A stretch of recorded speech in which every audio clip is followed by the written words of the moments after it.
మహావృక్షం క్రింద ఏ చెట్టు మొలవలేదు. అవును. సాధారణంగా విజయవాడ పట్టణంలో ఒకప్పుడు ప్రభావంగా ఉండేది.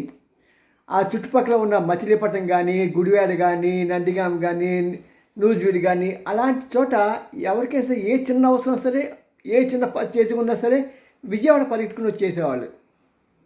దాంతో విజయవాడ, గుంటూరు పట్టణాలకి అలాగే ఆ చుట్టుపక్కల ఉన్న గ్రామాల్లో, ఎందుకంటే అన్నీ కూడా వ్యవసాయ ఆధారిత కుటుంబాలు, డబ్బులు మంచిగా ఆడుతూ ఉండేవి.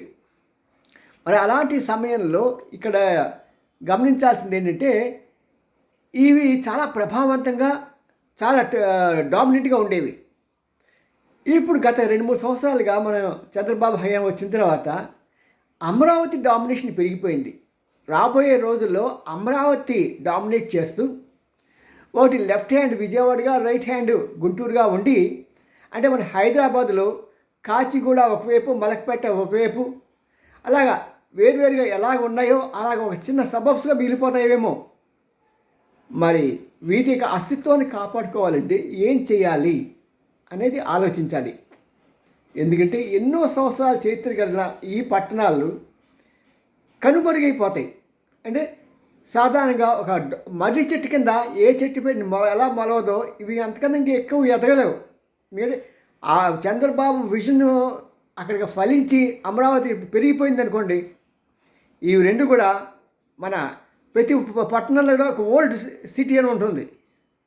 చాలా చిన్న చిన్న రోడ్లతోనో లేకుంటే గందరగా గలీజ్గా ఎలా ఉంటుందో అలాగా విజయవాడ, గుంటూరు కూడా అలాగే మారిపోతాయా?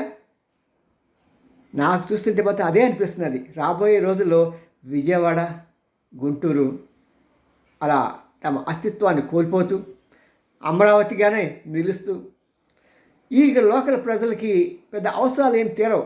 అంటే ఆ రోడ్లు పెరగవు, ఇంకా అంతకన్నా పెద్ద డెవలప్మెంట్ ఉండవు.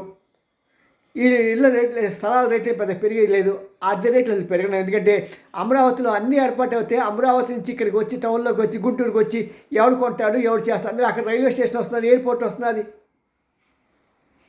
మరి ఇవన్నీ కూడా ఏమవుతాయేమో. నాకైతే మాత్రం వ్యక్తిగతంగా ఈ రెండు ప్లేస్ గుంటూరు, విజయవాడ రెండు కూడా అలా డౌన్ అయిపోతాయి, సింక్ అయిపోతాయి చరిత్రలో. సో దీనికోసం ఏం చేయాలో ఏంటో మరి బాబు గారు ఆలోచించాలని కోరుకుంటున్నారు ప్రజలంతా కూడా. మీ ఎన్ రామ్జీ, సీనియర్ జర్నలిస్ట్, గుడిగంటల TV9. లైక్ చేయండి, షేర్ చేయండి, సబ్స్క్రైబ్ చేయడం మాత్రం మానుకోండి. బాయ్.